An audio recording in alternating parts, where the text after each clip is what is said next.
Hello my dear students, कैसे बेटा आप लोग। बिल्कुल मस्त और व्यस्त तो होंगे ही सही। जो पिछला लेक्चर था अपना उसको थोड़ा सा रिकॉल कर लेते हैं यार। जो बात करी थी अपन ने एनर्जी फ्लो की कि यार 10% एनर्जी ही कन्वर्ट होती है, आगे की तरफ मूव करते रहते हैं। और बात करें कि यार वहाँ पे कुछ नेट प्राइमरी प्रोडक्टिविटी और ग्रॉस प्राइमरी प्रोडक्टिविटी की भी बात करी थी अपन ने कि अगर अगर अपन बात करें कि फोटोसिंथेसिस के थ्रू प्लांट जो पूरी बनाता है, फूड जो ऑर्गेनिक मैटर बनाता है, वहाँ पे वो क्या है, उसकी ग्रॉस प्राइमरी प्रोडक्टिविटी है बेटा। और बात करें कि उसके बाद जो कंज्यूमर तक पहुंचती है रेस्पिरेटरी लॉसेस के बाद, वो कहलाती है नेट प्राइमरी प्रोडक्टिविटी। इसी दौरान हमें बात करनी है बेटा थर्ड कंपोनेंट इकोलॉजिकल पिरामिड्स की बात करनी है बेटा अपन को। थर्ड कंपोनेंट है बेटा ये किसका, इकोसिस्टम का, जिसको अपन को देखना है। आइए समझते हैं, देखते हैं क्या होता है ecological pyramid. The representation of A food chain in the form of A pyramid is called ecological pyramid. क्या होता है बच्चे कि फूड चेन का जो अपन रिप्रेजेंटेशन देना चाहें, अगर किसके फॉर्म में बेटा अपन रिप्रेजेंटेशन देना चाहें फूड चेन का in the form of pyramid, तो अपन कह सकते हैं उसको इकोलॉजिकल पिरामिड।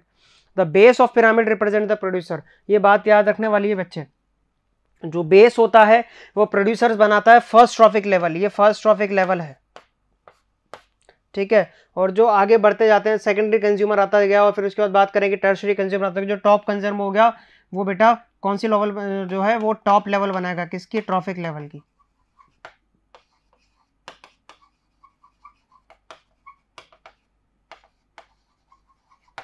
तो ये टॉप लेवल बनाएगा किसकी, ट्रॉफिक लेवल की। अब इकोलॉजिकल पिरामिड बेसिकली 3 टाइप्स के होते हैं, ध्यान देने वाली बात है।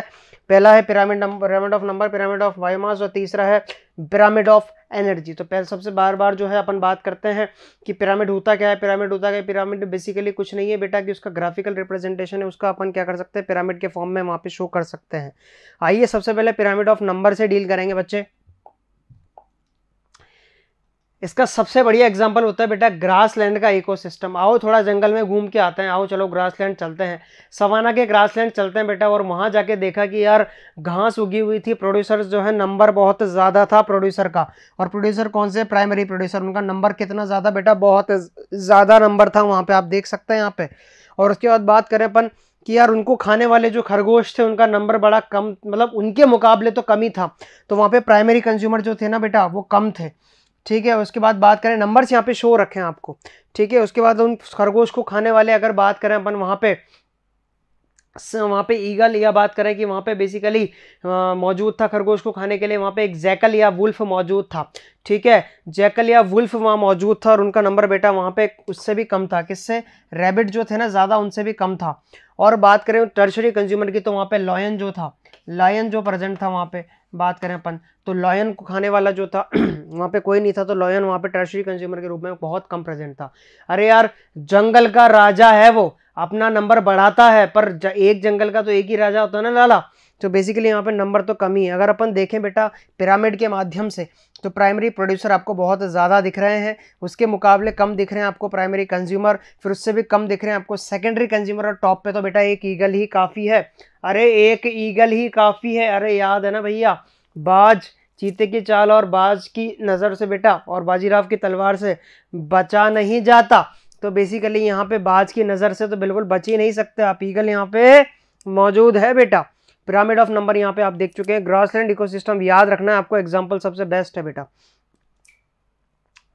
अगर अपन ध्यान करें कि पिरामिड ऑफ बायोमास क्या होता है, तो पिरामिड ऑफ बायोमास आप देख सकते हैं, अपन ने पिछले लेक्चर में बात करी थी कुछ की बायोमास क्या होता है। बेसिकली बायोमास वही होता है जो स्टैंडिंग क्रॉप होती है। स्टैंडिंग क्रॉप क्या होती है कि अभी अभी फोटोसिंथेसिस किया और उसमें से जो पानी निकाल दिया गया, और पानी निकालने के बाद जो ऑर्गेनिक मैटर बचा बच्चे, वही क्या है, वही बायोमास है। अब यहाँ पे देख सकते हैं अपन पिरामिड ऑफ बायोमास के अंदर कि भैया नीचे वाली जो प्रोड्यूसर है उसका बायोमास उतना ही ज़्यादा होता है, क्योंकि वो 10% एनर्जी लॉस करता जाएगा, तो बायोमास भी डिक्रीज होता जाएगा, पढ़ा है ना पिछले लेक्चर में। तो प्राइमरी प्रोड्यूसर जो है ना उसका बायोमास सबसे ज़्यादा, ठीक है। ड्राई वेट जो उसका केजी पर मीटर स्क्वायर में, उसके बाद प्राइमरी कंज्यूमर का उतना कम, फिर उससे भी कम सेकेंडरी का, और उससे भी कम टर्शरी कंज्यूमर का, क्योंकि एनर्जी वहाँ पे कम होती जाएगी बेटा, बायोमास भी कम होता जा रहा है, इसलिए एनर्जी भी कम होती जाएगी वहाँ पे। It shows a sharp decrease in biomass at higher trophic level. Higher trophic level पे तो बहुत कम बायोमास। अगर अपन एक नोटिफिकेशन देखना चाहें बेटा, तो प्राइमरी प्रोड्यूसर जो है ना, ये केस होता है किसका, बात करें एक्वेटिक इकोसिस्टम का। ये तो ग्रासलैंड इकोसिस्टम का पिरामिड ऑफ बायोमास है, ठीक है, अपराइट है। पिरामिड ऑफ बायोमास अपराइट है किसका, ग्रासलैंड इकोसिस्टम का। पर अगर अपन एक्वेटिक इकोसिस्टम पे आए तो वहां पे आपको इन्वर्टेड पिरामिड दिखेगा बायोमास का, स्मॉल, या इसको बेल शेप्ड भी कहते हैं अपन। प्राइमरी प्रोड्यूसर कम है, प्राइमरी कंज्यूमर वहां पे ज्यादा है प्राइमरी प्रोड्यूसर से, फिर ऊपर जाके तो वापस सेकेंडरी कंज्यूमर कम हो जाएंगे और टर्शरी कंज्यूमर तो और कम हो जाएंगे, ऐसा कुछ होगा बेटा। इसको बोलते हैं बेटा अपन बेल शेप्ड, इसको बोलते हैं अपन बेल शेप्ड। तो आपको बेल शेप्ड देखने को मिलेगा कहां पे, किसके अंदर, इन्वर्टेड पिरामिड ऑफ बायोमास या बेल शेप्ड इन्वर्टेड पिरामिड आपको किसको देखने को मिलेगा बेटा, small standing crop of phytoplankton supports large standing crop of जूप्लैंक्टन। Inverted pyramid का मतलब होता है बेटा, या बेल शेप्ड इसको अपन कह सकते हैं।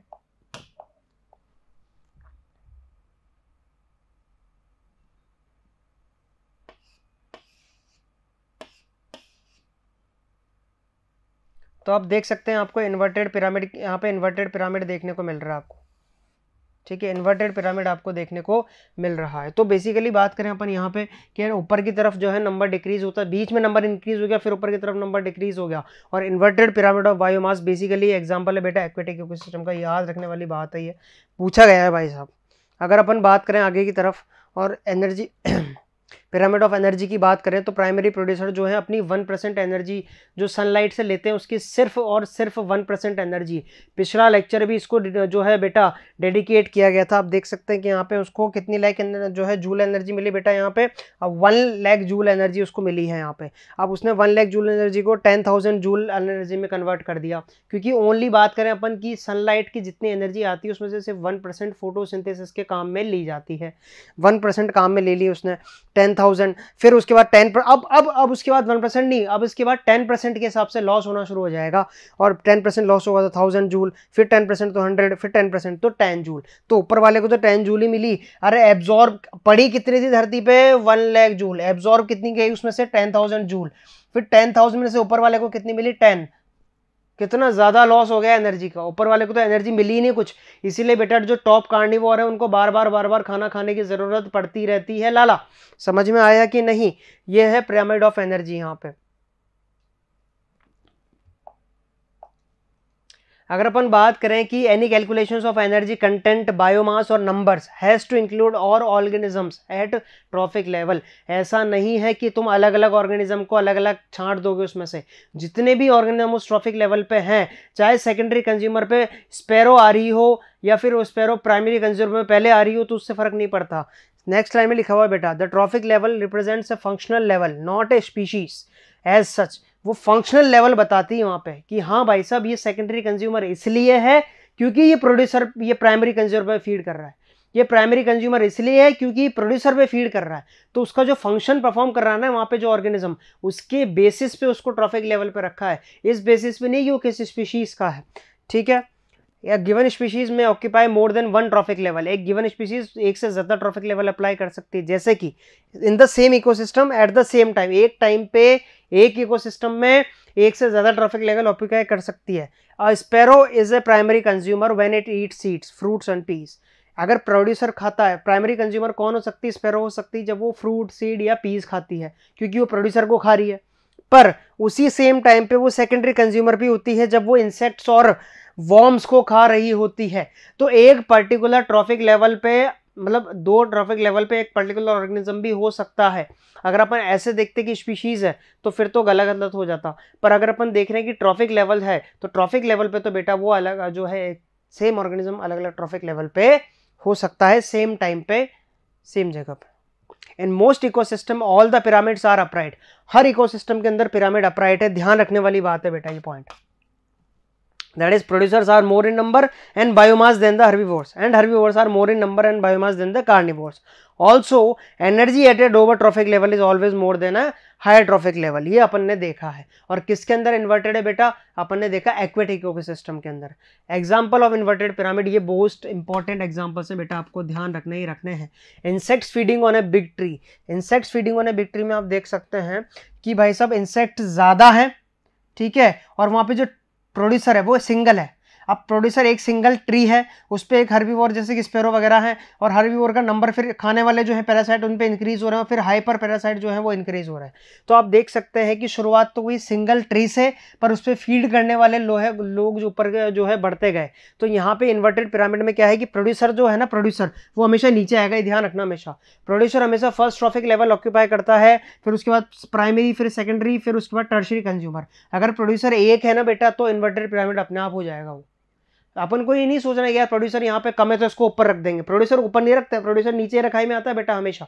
ऐसे बढ़ेंगे नीचे से ऊपर की तरफ ही बढ़ेंगे, प्रोड्यूसर से प्राइमरी कंज्यूमर, प्राइमरी कंज्यूमर से सेकेंडरी कंज्यूमर, सेकेंडरी कंज्यूमर से टर्शियरी कंज्यूमर। पर ये ध्यान रखेंगे कि भाई साहब भले से इन्वर्टेड पिरामिड आ जाए कोई फर्क नहीं पड़ता, पर जो है प्रोड्यूसर नीचे की तरफ रहेगा। अब ऐसे आप बात करें प्रेडाडम बायोमास इन सी, अपन ने देखा भी था सी के अंदर प्रेडाडम बायोमास। आप देख सकते हैं कि जूप्लैंक्टन प्रोड्यूसर जो है ना वो कम है, वहाँ पे जूप्लैंक्टन कम है, जो सेकेंडरी है वो ज्यादा है, फिर उसके बाद टर्शियरी जो है वो और ज्यादा है। तो बायोमास जो है ना ये आपको ध्यान रखना है, दोनों पॉइंट याद रखना है बेटा, मोस्ट इंपॉर्टेंट। स्टार अपन बात करें यहाँ पे, ये स्टार पॉइंट से दोनों आपको ध्यान रखना है। Insects feeding on a bacteria, pyramid of biomass in sea is emitted because the biomass of fishes for exceeds that of phytoplankton। याद रहेगा, बच्चा भूलेगा तो नहीं, बिल्कुल नहीं भूलेगा, भूलने के लिए थोड़ी पढ़ रहा है। Pyramid of energy is always upright, ये ध्यान रखना है आपको, एक सबसे बड़ा पॉइंट, ठीक है। Because when energy flows from a trophic level to the next trophic level, some energy is always lost as heat at each step. इसका हमेशा एनर्जी का जो है अपराइट ही रहेगा, क्योंकि वो लॉस होता रहता है, वो मैं बता भी चुका हूं आपको पिछले लेक्चर में। अगर अपन लिमिटेशंस देखें इकोलॉजिकल पिरामिड्स की, it does not take into account the same species belonging to 2 और मोर ट्रॉफिक लेवल। अभी देखा अपन ने, सेम स्पीशीज है पर उसका कोई कंसिडरेशन नहीं हो, तो हाँ अलग अलग ट्रॉफिक लेवल पे हो सकती है। It assumes a simple food chain that almost never exist in nature, it does not accommodate a food web. ये हमेशा एक सिंपल फूड चेन की बात करता है बेटा, फूड वेब की बात नहीं करता। मतलब ये कहना चाहता है कि यहाँ पे है ना, इस कीड़े को है ना ये खा रहा होगा ईगल, अरे यार ये भी तो खा सकता है। समझ में आ रहा है कि नहीं आ रहा भाई? सिंपल फूड चेन को अज्यूम करता है ये फूड वेब को अज्यूम नहीं करता कि स्नेक वापस इसको भी तो खा सकता है मौका आने पे, ये स्नेक इसको भी तो खा सकता है मौका आने पे, क्यों नहीं खा सकता? रोडेंट को भी खा सकता है ऐसे एक मौका आने पे। तो फूड वेब की तो बात करता ही नहीं, ये तो फूड चेन की बात करता है, तब जाके इकोलॉजिकल पिरामिड बनता है, ठीक है। ये सबसे बड़ी लिमिटेशन है। Saprophytes are not included in ecological pyramids even though they play vital role in ecosystem. Saprophytes को तो इंक्लूड ही नहीं किया इन्होंने पिरामिड में, ठीक है।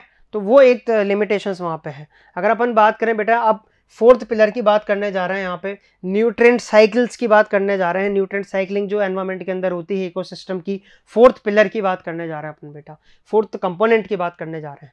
The amount of nutrients like carbon, nitrogen, phosphorus, calcium etcetera are present in the soil at any given time is referred to as standing state. अपन बात करें, ये डेफिनेशन है स्टैंडिंग स्टेट की, याद रखेगा मेरा बच्चा, यहाँ से लेकर और यहाँ तक बिल्कुल पूछा जाता है बेटा नीट के एग्जाम में। अमाउंट ऑफ न्यूट्रिएंट जितने भी होते हैं एक टाइम पे किसी फील्ड के अंदर किसी जगह पे, वो स्टैंडिंग स्टेट होते हैं बेटा उस जगह। अभी स्टैंडिंग स्टेट क्या है न्यूट्रिएंट की कि भाई साहब इतने इतने ग्राम प्रेजेंट है यहाँ पे, अच्छा ठीक है। It varies in different kinds of ecosystem add and also as seasonal basis. अब ये डिफरेंट काइंड के हो सकते हैं और एड ऑन भी हो सकते हैं, सब्ट्रैक्ट भी हो सकते हैं उसमें सीजनल बेसिस।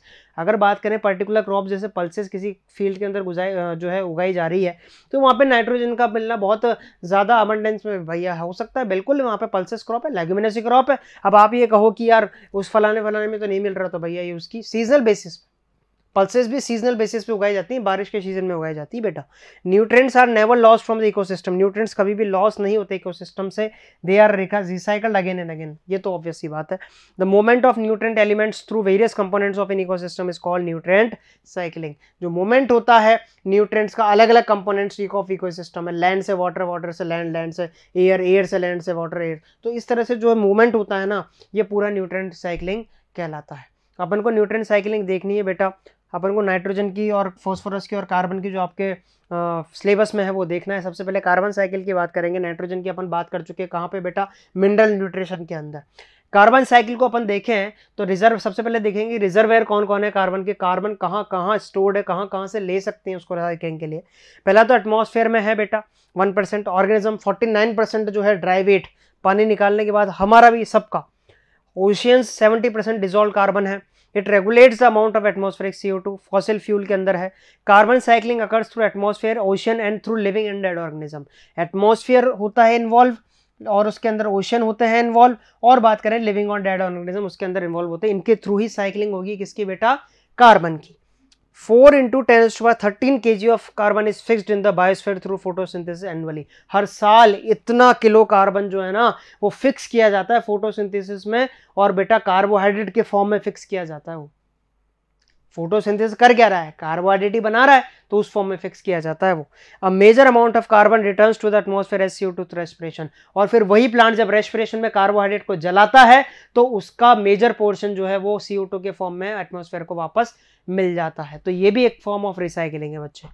अगर अपन बात करें कि processing of waste and dead organic matter by decomposers also release CO2, जो प्रोसेसिंग होती है डेड ऑर्गेनिक मैटर की और वो सब की, तो वो सब भी क्या रिलीज करती है बेटा, CO2 रिलीज करती है एटमॉस्फेयर में। तो ये भी एक इंपॉर्टेंट क्या है बेटा, रिसाइकलिंग वहां पे आपको दिखा सकते हैं। आप देख सकते हैं यहाँ पे CO2 एटमॉस्फेयर में कहाँ से आ रही है। कंबशन हो रहा है फॉसिल फ्यूल्स का, तो वहां से CO2 निकल के आ रही है, ठीक है। कोल का जो है कंबशन हो रहा है तो वहां पे CO2 निकल के आ रही है।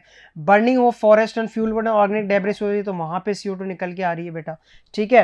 अब ऑयल एंड गैस वगैरह सब मिल रहे हैं और फ्यूल्स वो भरा के चल रहा है। अब ये जब मरेगा तो बेटा कार्बन कहाँ पे आएगा, इसमें ऑर्गेनिक मैटर में कार्बन है। कितना कार्बन है सर, अभी आपने बताया था वहाँ पे 49% कार्बन है। वो 49% कार्बन इसके सॉइल के अंदर मिल जाएगा, तो सॉइल के अंदर मतलब वापस से प्लांट को मिल जाएगा वो, ठीक है। फोटोसिंथेसिस करेगा प्लांट तो ले लेगा कार्बन जो है CO2 एटमॉस्फेयर से। उसके अलावा जो समुद्र है, जो ओशंस हैं बेटा, उनके अंदर आप देख सकते हैं कि यहाँ पे ये जो ऑर्गेनिज्म यहाँ पे मरेंगे उनके बाद जो CO2 है वाटर में डिजोल्व होगी, वो भी एटमॉस्फेयर से ली जा रही है बेटा। रेस्पिरेशन डिकम्पोजिशन जो हो रहा है उनसे जो CO2 वो ओशन के अंदर मिल रही है वो भी कहाँ से ली जा रही है, वो भी एटमॉस्फेयर से ली जा रही है। तो इस तरह से साइकिल चल रही है। Some amount of fixed carbon is lost to sediments and removed from circulation. कुछ अमाउंट जो है कार्बन का वो लॉस्ट हो जाता है सेडिमेंट्स पे। Burning of wood, forest fire and combustion of organic matter, fossil fuel and volcanic activity are other sources for releasing CO2 in atmosphere. ये सारे सोर्सेज है बेटा, चाहे पेड़ों का जलना हो, चाहे जंगल की आग हो, चाहे बेटा बात करें अपन जो है ऑर्गेनिक मैटर का बेटा कंबशन हो, फॉसिल फ्यूल, गाड़ियां दौड़ रही इधर से उधर यार, है टेस्ला वेस्ला आ गई अब तो, ठीक है। Role of human activities in carbon cycle. अब ह्यूमन की एक्टिविटी का क्या रोल है भाई साहब, ह्यूमन का भी कुछ योगदान देख लें, क्या पड़ा खाता है ये। Deforestation, burning of fossil fuel, deforestation, ओहो बहुत बड़ा रोल अदा कर दिए, तो पेड़ काट दिए भाई साहब ने। और बर्निंग ऑफ फॉसिल फ्यूल, और गाड़ियां जो है दौड़ाई जा रही हैं और फॉसिल फ्यूल बेटा बर्न हो रहा है, तो ये रोल है ह्यूमन का। रोल देख रहे हो तुम, कितना जोरदार रोल है बेटा। Has increase the rate of release of CO2 into the atmosphere. हाँ भाई साहब यही कर सकते हैं हम तो, और कर भी क्या सकते हैं। फॉस्फोरस की साइकिल देखते हैं बेटा। Phosphorus is a constituent of biological membranes, nucleic acids and cellular energy transfer system. हमें पता है भाई साहब कि ये सेलुलर जो है ना लेवल का जो है सेलुलर मेम्ब्रेन का कंपोनेंट है, न्यूक्लिक एसिड का कंपोनेंट है, सेलुलर एनर्जी ट्रांसफर सिस्टम का कंपोनेंट है, मतलब रेस्पिरेशन की बात कर रहा है वो। Many animals use phosphorus to make shells, bones and teeth. Calcium और फॉस्फोरस के बने होते हैं। The natural reservoir of phosphorus is rock. Natural reservoir याद रखना है आपको, क्या होता है बेटा, रॉक होते हैं, रॉक के अंदर बहुत मिलता है, रॉक फॉस्फेट, रॉक फॉस्फेट के नाम से।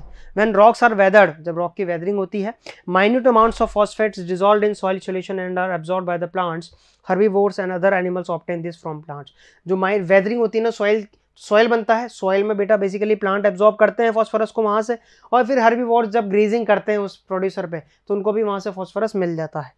The waste products and the dead organisms are decomposed by phosphate solubilizing bacteria releasing phosphorus। जो वेस्ट प्रोडक्ट्स हैं और डेड ऑर्गेनिजम्स हैं उन पे फीड करता है फॉस्फेट सोल्यूबलाइजिंग बैक्टीरिया, और जब वो डिकम्पोजर की तरह काम करेगा तो फॉस्फेट को वापस किस में मिलाएगा बेटा, सॉइल में मिलाएगा, सॉइल में मिलाएगा तो वापस से वो आ जाएगा।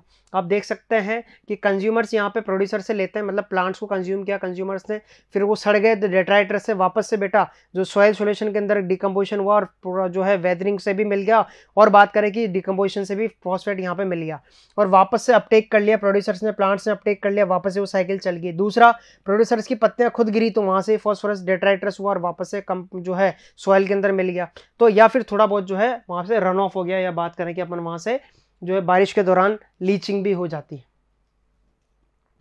अगर डिफरेंस देखें अपन बेटा कार्बन और फॉस्फोरस साइकिल के अंदर, डिफरेंसेस है। डिफरेंसेस क्या हैं आप देख सकते हैं, डिफरेंसेस क्या हैं कार्बन और फॉस्फोरस साइकिल के अंदर, कि भाई साहब सबसे पहले अगर मैं कार्बन की बात करूं और फॉस्फोरस की बात करूं, तो कार्बन तो बेटा अपन को एटमॉस्फेयर से ज़्यादा मिल रहा है। किससे मिल रहा है, एटमॉस्फेयर से मिल रहा है। फॉस्फोरस आपको एटमॉस्फेयर से नहीं मिल रहा, वो आपको सॉइल से ज़्यादा मिल रहा है। ठीक है, वो तो वेदरिंग से मिल रहा है आपको। यहाँ पे एटमॉस्फेयर का कोई सोर्स नहीं है, समझ में आ रहा है? सॉइल मेन सोर्स है वहाँ पे। ये सबसे बड़ा डिफरेंस है किसका? कार्बन और फॉस्फोरस साइकिल का। ठीक है, अब डेट्राइट्स तो दोनों में कॉमन है, दोनों कॉमन है डेट्राइट्स में तो, ठीक है। पर फॉस्फोरस में आप देखते हैं कि उसका जो है रन ऑफ हो जाता है, लॉस हो जाता है काफ़ी, ठीक है। तो उसके जो सोर्सेज है ना, अब कार्बन जो है बोन्स और टीथ का सोर्स नहीं है, बोन्स और टीथ का सोर्स नहीं है, सोर्सेज अलग अलग इनके, पर ये बोन्स एंड टीथ में प्रेजेंट है।